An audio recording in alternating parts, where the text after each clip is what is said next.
नमस्कार दोस्तों, मैं आलोक कुमार चैन ट्यूटोरियल्स में आपका स्वागत करता हूं। हम लोग अब अपने मैथ्स के कुछ वीडियोस ऑनलाइन डालने वाले हैं, जिससे कि उन विद्यार्थियों को भी तैयारी हो सके जो कोचिंग करने में समर्थ नहीं है, कोचिंग सेंटर से दूर हैं, तो वो भी तैयारी कर सकें। इसके लिए हम कर रहे हैं। यहाँ पर हम जो भी मैथ्स आपको पढ़ाएंगे वो पीएससी, एसएससी, व्यापम सभी के लिए उपयोगी होगा। मैं अपने वीडियोस लगातार लाता रहूँगा, लगातार लाने का प्रयास करूँगा मैथ्स के। ठीक है, मैं मुख्यतः अपने वीडियोस के लिए दो बुक्स को आधार मानूंगा, जो बुक्स सबसे ज़्यादा छत्तीसगढ़ में और ऑल ओवर इंडिया में चलती हैं। पहली बुक को मैं मानूंगा आर.एस. अग्रवाल को, जो आर.एस. अग्रवाल की मैथ्स की बुक आती है, और दूसरा आती है एस.डी. यादव। ये दोनों की बुक्स को बेस लेकर के मैं चलूँगा और इस पर आधारित ही मैं प्रश्नों को हल कराऊंगा। आपको सरल से सरल करने का प्रयास करूंगा। आप वीडियो पूरा देखिएगा, आपको फ़ायदा होगा। साथ ही साथ जो परीक्षा में प्रश्न आते हैं उन परीक्षाओं को भी मैं उन परीक्षा के प्रश्नों को भी मैं हल कराने का पूरा प्रयास करूंगा।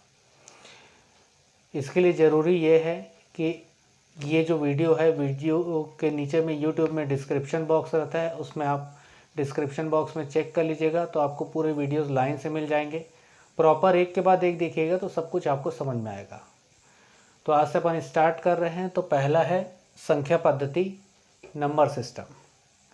बहुत बेसिक से लेके चलेंगे अपन, एकदम बेसिक से समझाऊंगा। मैं यही मान के चलूँगा कि आपको नहीं आता है कुछ, वहाँ से मैं समझाऊंगा, है ना, क्योंकि हमको हमारी क्लास के सबसे कमज़ोर बच्चे के हिसाब से चलना है। तो देखिए, नंबर सिस्टम, संख्या पद्धति को समझने में सबसे पहले जो बात हम समझते हैं वो समझते हैं कि अंक क्या होता है। नो डाउट आपको आता होगा, फिर भी मैं शुरुआत से बताऊंगा। अंक क्या होता है? तो अंक को अंग्रेजी में कहते हैं डिजिट। ठीक है, अंक को अंग्रेजी में कहते हैं डिजिट।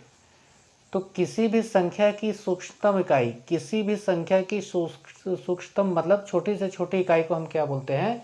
अंक, है ना। किसी भी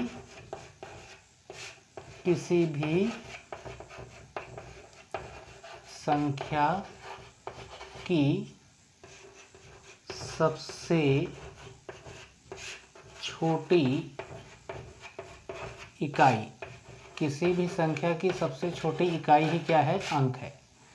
जैसे उदाहरण के लिए, फॉर एग्जांपल के लिए, यदि हम बोल दें कि भाई अंक क्या है, तो 0 एक अंक है, 1 एक अंक है, 2 ये भी एक अंक है, 3 अंक है, 4 ये भी एक अंक है, 5 एक अंक है, 6 7 8 9 यहाँ तक के अंक हैं। ठीक है, लेकिन मैं यदि कह दूं कि 10 कोई अंक है क्या? मतलब 10 क्या डिजिट है क्या? नहीं, 10 डिजिट नहीं है। 10 क्या है? नंबर है। क्या है? नंबर, मतलब संख्या, है ना।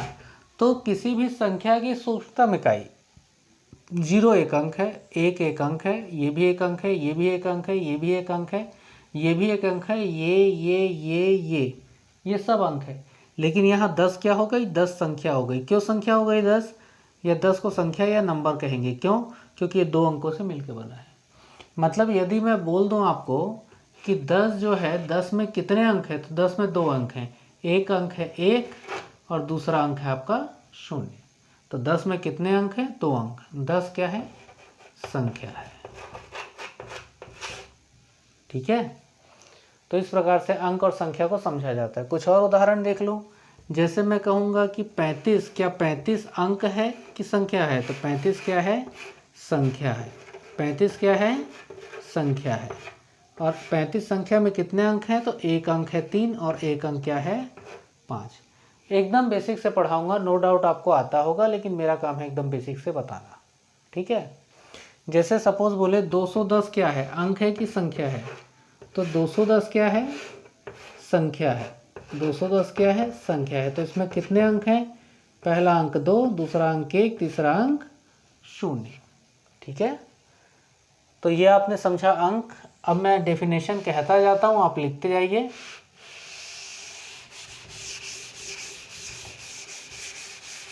मैं बोलता जाता हूँ, आप लिखते जाइए, ठीक है। तो दूसरा हमको जो पढ़ना है, पहला हमने अंक पढ़ा, दूसरा लिखिए संख्या, दूसरा लिखिए संख्या, लिखो, चलो लिखो संख्या, डेफिनेशन लिखते जाओ मेरे साथ साथ। लिखो, दो या दो से अधिक अंकों का समूह, दो या दो से अधिक अंकों का समूह संख्या कहलाता है ना। दो या दो से अधिक अंकों का समूह संख्या कहलाता है। देखो, दो या दो से अधिक अंकों का समूह, कोई भी दो या दो से अधिक अंक रहे, जैसे 11 एक संख्या है क्या? है। इसमें कितने अंक हैं? 2। 12 एक संख्या है क्या? है। 132 एक संख्या है क्या? बिल्कुल है, 3 अंक हैं इसमें। 4130 एक संख्या है क्या? बिल्कुल है। कितने अंक हैं? 1 2 3 4। मतलब अंकों का क्या होना चाहिए? ग्रुप, है ना। यदि अंकों का समूह है तो वो क्या है? संख्या है। अंकों का समूह है तो वो क्या है? संख्या है। अच्छा, यदि मैं बोल दूं एक कोई संख्या है क्या? नहीं, एक संख्या नहीं है। एक क्या है? अंक है ना। 2 एक संख्या है क्या? नहीं, ये भी एक अंक है। लेकिन यदि मैं 1 और 2 को मिला के 12 लिख दूं तो 12 क्या हो गई? एक संख्या हो गई। या मैं 1 और 2 को मिला के 21 लिख दूं तो 21 क्या हो गई? एक संख्या। तो यदि एक अकेला है तो अंक है, और यदि समूह कर लिया तो क्या हो गई? संख्या हो गई। ठीक है, प्रश्न भी हल कराऊंगा मैं, प्रश्नों को भी हल कराऊंगा, एकदम बेसिक से करा रहा हूँ ताकि जिनको एकदम भी नहीं आता वो भी गणित को सीख सकें। ठीक है, चलिए, तो संख्या की डेफिनेशन मैंने लिखा दी, आपको बता दिया। उसके बाद अब होता है पूर्णांक संख्या क्या होती है। मैं डेफिनेशन आपको लिखाता जाऊंगा, साथ में आप लिखते जाना, कॉपी पे नोट कर दे जाना। पूर्णांक मतलब होल नंबर बोलते हैं ना, अंग्रेजी में क्या बोलते हैं? Whole number. पूर्णांक, तो लिखिए पूर्णांक का मतलब क्या होता है? ऐसी संख्या जिसमें दशमलव ना आए, ऐसी संख्या जिसमें दशमलव ना आए पूर्णांक कहलाती है। ठीक है, ऐसी संख्या जिसमें दशमलव ना आए पूर्णांक कहलाती है। यह धनात्मक और ऋणात्मक दोनों हो सकती है। यह धनात्मक और ऋणात्मक दोनों हो सकती है। ठीक है, ऐसी संख्या जिसमें दशमलव ना आए पूर्णांक है और ये धनात्मक और ऋणात्मक दोनों हो सकती है। मतलब जैसे कोई मेरे को बोलेगा कि भाई बताओ 24 पूर्णांक है क्या? बिल्कुल है। ऋण 24 पूर्णांक है क्या? बिल्कुल है। भले ऋणात्मक है लेकिन पूर्णांक तो है। लेकिन कोई मुझे बोले 2.4, चलो 2.4 पूर्णांक है क्या? नहीं, नहीं है पूर्णांक। क्यों? दशमलव आ गया। तो दशमलव आ जाएगा तो पूर्णांक नहीं होगा, समझे? दशमलव आ जाएगा तो पूर्णांक नहीं होगा। भले धनात्मक है तो भी पूर्णांक है, ऋणात्मक है तो भी पूर्णांक है। अब उसमें भी धन पूर्णांक ऋण पूर्णांक होता है, बताऊंगा है। लेकिन फिलहाल ये समझो, तो 2.4 पूर्णांक है क्या? नहीं, नहीं है। क्यों नहीं है? दशमलव आ गया। अच्छा, यदि मैं बोलूं कि -2.4 पूर्णांक है क्या? नहीं, माइनस से फर्क नहीं पड़ता, माइनस प्लस हो इससे कोई फर्क नहीं पड़ता, पॉइंट भर नहीं आना चाहिए। बोले 2.11 पूर्णांक है क्या? नहीं। क्यों नहीं है? दशमलव आ गया। 1.249 पूर्णांक है क्या? नहीं है, क्योंकि क्या आ गया? दशमलव। तो ऐसी संख्याएं जो धनात्मक भी हो सकती हैं और ऋणात्मक भी हो सकती हैं, पूर्णांक है, किंतु उनमें क्या नहीं आना चाहिए? दशमलव, है ना। मतलब पूर्णांक संख्या में बगल में ऐसा लिख लो, ऐसा करके लिख लो, है, तो तुमको याद रहेगा। जिसमें दशमलव ना हो तो वो क्या है? पूर्णांक है। ठीक है, तो पूर्णांक क्लियर होगा, स्क्रीनशॉट ले लो। चलो, तो पूर्णांक हमने समझ लिया। पूर्णांक में क्या होता है? धनात्मक ऋणात्मक दोनों हो सकता है, लेकिन उसमें दशमलव नहीं आना चाहिए। अब अगला क्वेश्चन जो आता है, धन पूर्णांक क्या होता है? धन पूर्णांक क्या होता है? धन पूर्णांक मतलब, चलो लिखो, ऐसी संख्या जो धनात्मक भी हो और पूर्णांक भी हो। लिखो, ऐसी संख्या जो धनात्मक भी हो और पूर्णांक भी हो, अर्थात जिसमें दशमलव ना आए। ऐसी संख्या जो धनात्मक भी हो और पूर्णांक भी हो, अर्थात जिसमें दशमलव ना आए और ना ही यह ऋणात्मक हो। ठीक है, तो देखो धन पूर्णांक मतलब क्या होगा? तो धन पूर्णांक मतलब पहली बात, इसमें दशमलव आ सकता है क्या? बोलो, इसमें दशमलव आ सकता है क्या? तो नहीं, इसमें दशमलव नहीं आ सकता। इसमें ऋण चिन्ह आ सकता है क्या? तो इसमें ऋण चिन्ह नहीं आ सकता, क्योंकि धन है ना। तो कौन सी संख्या धन पूर्णांक होगी? देखो 24 धन पूर्णांक है, कोई चिन्ह नहीं लिखा है मतलब अपने आप प्लस है ना, कोई चिन्ह नहीं लगा है मतलब प्लस है, ये धन पूर्णांक है। 25 धन पूर्णांक है, बिल्कुल है। -25 धन पूर्णांक है, पूर्णांक तो है किंतु धनात्मक नहीं है। देखो पूर्णांक तो है किंतु धनात्मक नहीं है, इसलिए धन पूर्णांक होगी क्या? नहीं होगी। पूर्णांक तो है किंतु धनात्मक नहीं, और हम क्या देख रहे हैं? धन पूर्णांक। यदि -25 को बोल देता ना पूर्णांक है कि नहीं, तो पूर्णांक होता किंतु धन पूर्णांक नहीं है क्योंकि ऋणात्मक है। -2.5 धन पूर्णांक है, तो ना तो ये धनात्मक है और ना ही यह पूर्णांक है। क्योंकि धनात्मक क्यों नहीं है? क्योंकि ऋण चिन्ह लगा है। और पूर्णांक क्यों नहीं है? क्योंकि दशमलव लगा है, इसलिए यह धन पूर्णांक नहीं है। -132 धन पूर्णांक है? नहीं, पूर्णांक है किंतु धनात्मक नहीं है, इसलिए धन पूर्णांक नहीं है। तो धन पूर्णांक भी आपको क्लियर हो गया होगा मेरे हिसाब से, है ना। तो ऐसी संख्याएं जो धनात्मक भी हों और पूर्णांक भी हों, वो धन पूर्णांक कहलाती हैं। पूर्णांक मतलब जिसमें दशमलव ना हो। तो ऐसी संख्याएं जो धनात्मक भी हो और पूर्णांक भी हो, धन पूर्णांक कहलाती है। ठीक है, अभी जो हम हल कर रहे हैं SD यादव से हल कर रहे हैं। इसके बाद के वीडियोस जो मैं बनाऊंगा पूरा डिस्क्रिप्शन बॉक्स में आप चेक करिएगा और लाइन से वीडियोस को देखिएगा क्रम के अनुसार, तो आपको ज़्यादा अच्छे से समझ में आएगी बात। ठीक है, वैसे तो हम लोग कोचिंग में रेगुलर बैचेस अपने चलाते ही हैं, किंतु ये विशेष रूप से उनके लिए है जो लोग कोचिंग करने में सक्षम अभी नहीं है। ठीक है, धन पूर्णांक समझ में आ गया होगा, तो अब आप ऋण पूर्णांक भी देख लीजिए। ऋण पूर्णांक क्या होता है? तो ऐसी संख्या जो ऋणात्मक है और पूर्णांक है ना। ऐसी संख्या जो ऋणात्मक है और पूर्णांक है, तो वो क्या होगी? ऋण पूर्णांक। जैसे उदाहरण के लिए ऋण 25 ऋण पूर्णांक है, बिल्कुल है। ऋण 32 ऋण पूर्णांक है, बिल्कुल है। लेकिन मैं यदि बोल दूं 32 ऋण पूर्णांक है, तो नहीं है। क्यों? पूर्णांक है, ऋणात्मक नहीं है, इसलिए ऋण पूर्णांक नहीं हो सकते। 64 ऋण पूर्णांक है, नहीं हो सकता। ठीक है, लेकिन मैं यदि -64 बोलो ऋण पूर्णांक है क्या? तो बिल्कुल है। लेकिन इसी को यदि मैं ऐसा लिख दूं -6.4 लिख दूं, ये ऋण पूर्णांक है क्या? तो नहीं, ऋणात्मक तो है किंतु पूर्णांक नहीं है। क्यों? दशमलव आ गया, तो ये ऋण पूर्णांक नहीं हो सकता। तो ऋण पूर्णांक कैसी संख्याएं होती है?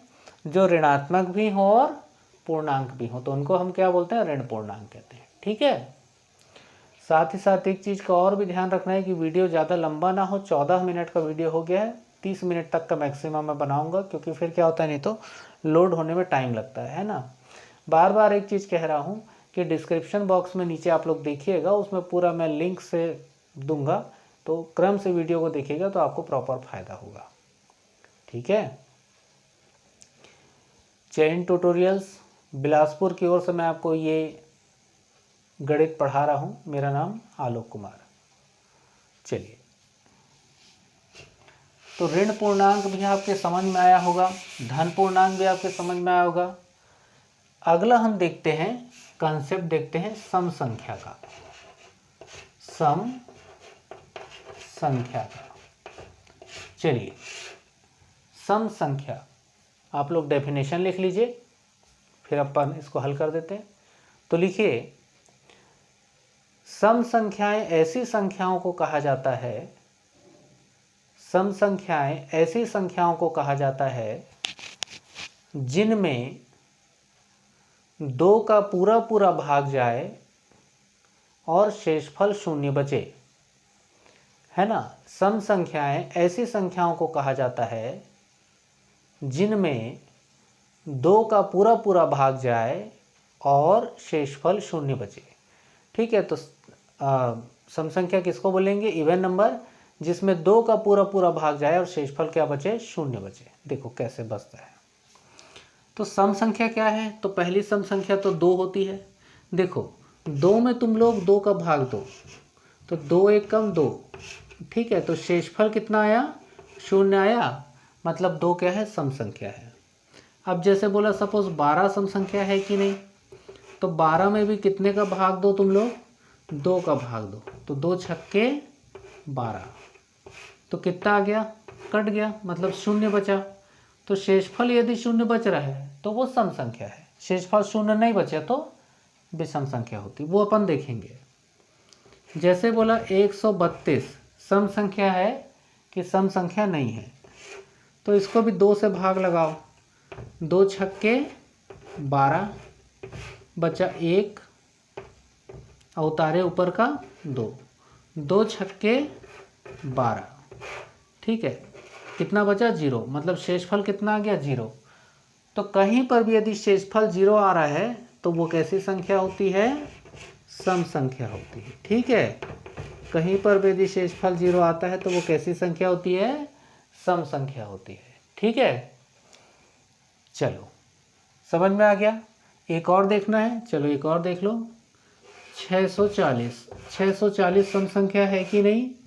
तो 2 से भाग लगाओ इसको, तो 2 तिया 6, कितने उतारे हमने? 4, 2 दूना 4, कितना बच गया? शून्य, 2 शून्य 0, तो आखिरी में 0 ही आया। तो यदि शेषफल 0 बच रहा है तो वो कैसी संख्या है?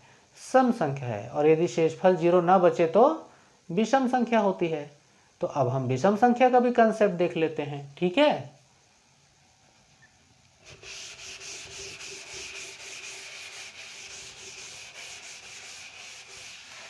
अगर दोस्तों अगर वीडियो मेरा पसंद आएगा तो ज़रूर एक अच्छा सा कमेंट करिएगा, है ना, और अपने दोस्तों को शेयर ज़रूर करिएगा।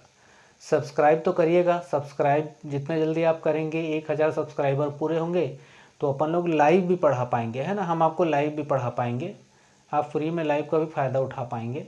तो सब्सक्राइब ज़रूर करिएगा। और अगर अच्छा लगे तो मेरा नाम आलोक है, कमेंट ज़रूर करिएगा। कमेंट पढ़ के अच्छा लगता है कि चलिए आपकी समझ में आ रही चीज़ें, जो मेहनत है वो सफल हो रही है, ठीक है। तो चलिए अब सम संख्या हो गई, तो फिर विषम संख्या के बारे में अपन देखते हैं। विषम संख्या मतलब जो अंग्रेजी मीडियम वाले हैं ऑड नंबर बोलते हैं इसको। क्या बोलते हैं? ऑड नंबर, ठीक है। तो विषम संख्या का लिख लो। चलो विषम संख्या की डेफिनेशन लिखो। ऐसी संख्या जिसमें 2 का भाग जाए और शेषफल 1 आए।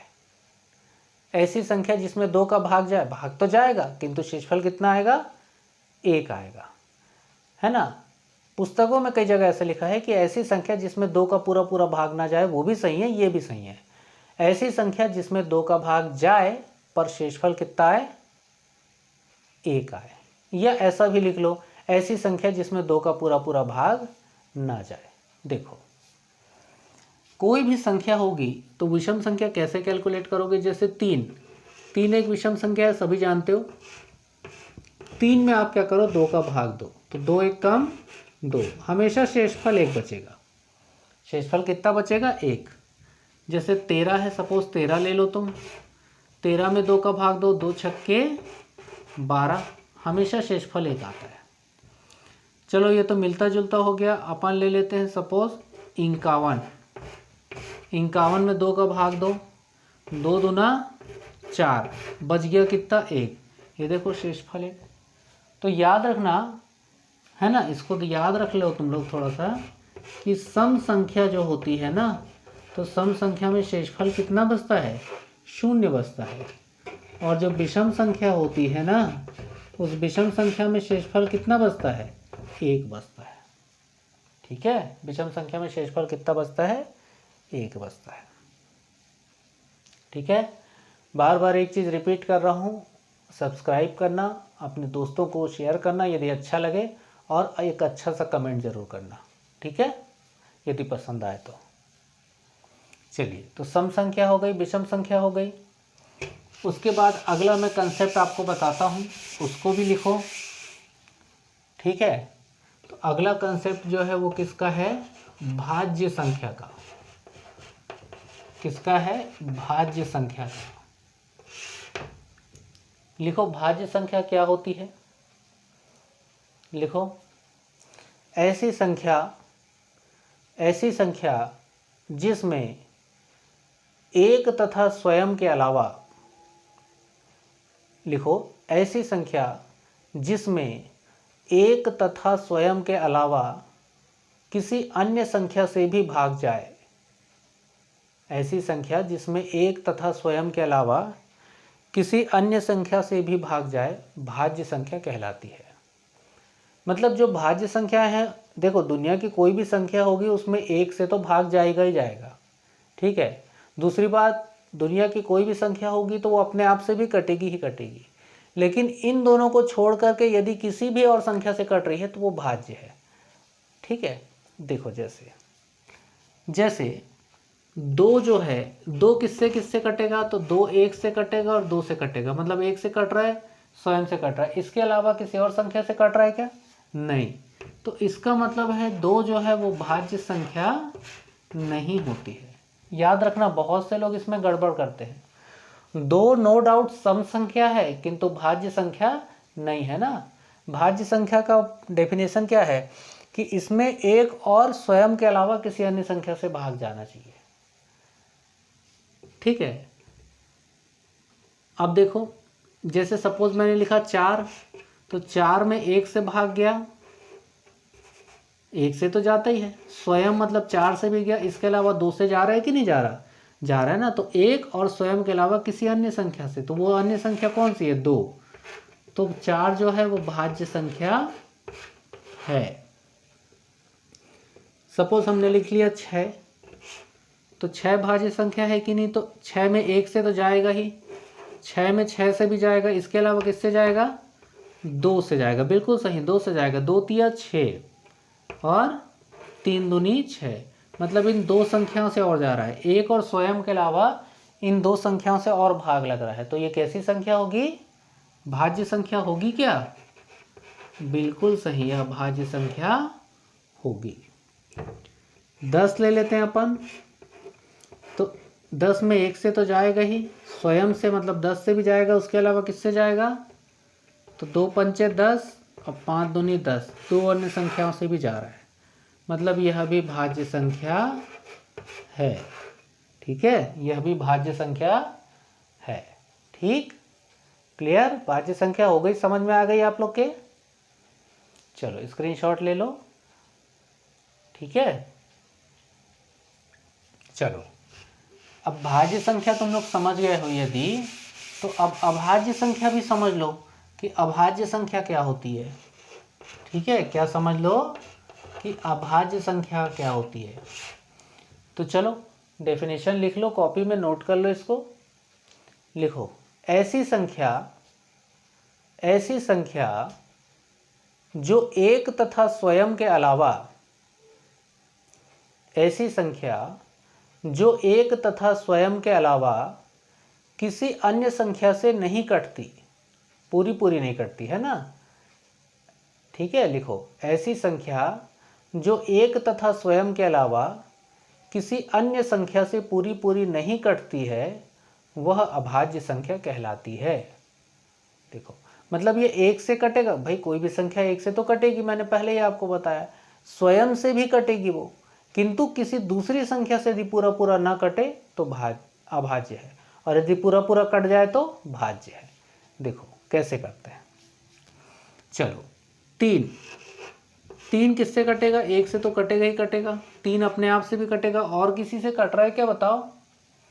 3 जो है 1 से तो कटेगा, अपने आप से भी कटेगा, किसी और से कट रहा है क्या? नहीं कट रहा है। तो ये भाज्य होगा कि अभाज्य?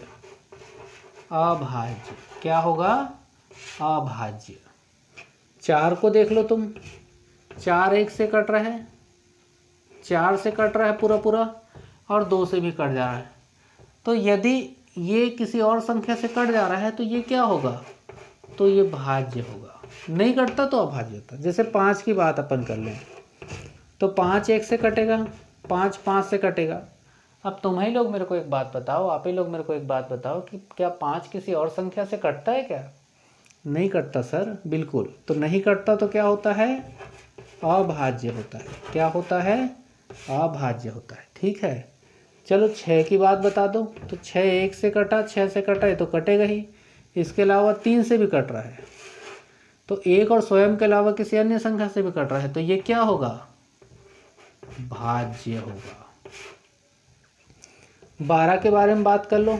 1 से कटा, 12 से कटा, कटेगा ही वो तो। 1 और स्वयं से तो कोई भी संख्या कटती है। और 2 छक्के 12 और 6 दूना 12 और 4 तिया 12, और भी हो सकता है ना। फिलहाल इतना है। तो देखो ये 3 संख्याओं से और कट रहा है, तो ये कैसा होगा? भाज्य।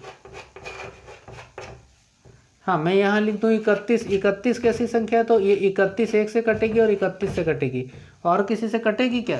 नहीं कटेगी। तो ये कैसी संख्या हो गई? अभाज्य। ठीक है, तो इस प्रकार से हम लोग भाज्य और अभाज्य संख्याओं को समझते हैं। ठीक है, तो यदि देखो वीडियो नहीं समझ में आया हो तो एक बार रिवाइंड करके फिर से देख लेना, डाउनलोड कर लो, फिर से करके देख लेना, है ना। ठीक है, तो मैं चैन ट्यूटोरियल्स की ओर से आलोक सर आप लोग को ये गणित पढ़ा रहा हूँ। ये गणित में लगातार प्रयास करूँगा, लाता रहूँ, है ना। मैं फिर से एक बार रिपीट कर रहा हूँ, ध्यान से मेरी बातें सुनना। मैं बेस मानूंगा 2 बुक्स को, पहला RS अग्रवाल को और दूसरा SD यादव को, है ना।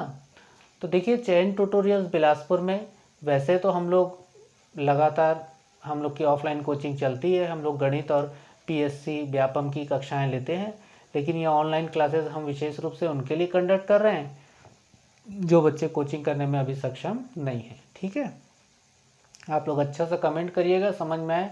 जैसे ही कमेंट आते जाएंगे मैं और ज़्यादा वीडियोस बनाता जाऊंगा, लगातार पूरा लाता रहूँगा ताकि आपको फ़ायदा होता जाए। ठीक है, क्लियर है। फिर भी यदि आपकी कोई डिमांड हो तो ज़रूर मुझे बताइएगा, तो मैं वैसा वीडियो बनाने का प्रयास करूँगा। तो जो ऑफलाइन कोचिंग तो चलती ही है, ऑफलाइन कोचिंग के साथ साथ यदि आपको ऑनलाइन में और भी कुछ चाहिए तो मुझे बताइएगा, मैं वीडियो ज़रूर बनाऊँगा उसको, है ना। अगेन मैं एक चीज़ रिपीट करूँगा, यदि आपको वीडियो पसंद आ रहा हो तो बिल्कुल आप इसे लाइक करिए, है ना। इस पर एक अच्छा सा कमेंट लिखिए, मेरा नाम आलोक कुमार है, और इसे अपने दोस्तों को शेयर करिए। तो आज मैंने आपको संख्याओं के प्रकार बताया है, इसमें परिमेय अपरिमेय संख्या और बताना है मुझे। ठीक है, उसके अलावा सहअभाज्य संख्याएं हैं वो भी मुझे आपको बताना है। और अभी हम SD यादव को फॉलो कर रहे हैं, उसके बाद RS अग्रवाल को भी पूरा फॉलो करेंगे अपन, और इस प्रकार से पूरा वीडियो बनाएंगे। बहुत ही सरल, बहुत ही अच्छी भाषा में समझाएंगे, प्रयास ये करेंगे ज़्यादा से ज़्यादा लोगों की समझ में आए, है ना। फिर भी कोई कमी होती है तो बिल्कुल आप मुझे बताइएगा। मैं अपना WhatsApp नंबर लिख देता हूँ, 9827196102। ये मेरा WhatsApp नंबर है, आप बिल्कुल मुझे बताइएगा WhatsApp करके, तो देखेंगे अपन और भी जो भी चीज़ें होंगी। हम लगातार वीडियो लाते रहेंगे, आप साथ बनाए रखिएगा। तो चलिए अगले वीडियो में आपके साथ फिर से मुलाकात होगी। तब तक के लिए मेरी ओर से और चैन ट्यूटोरियल्स बिलासपुर की ओर से आप सभी को बहुत बहुत धन्यवाद।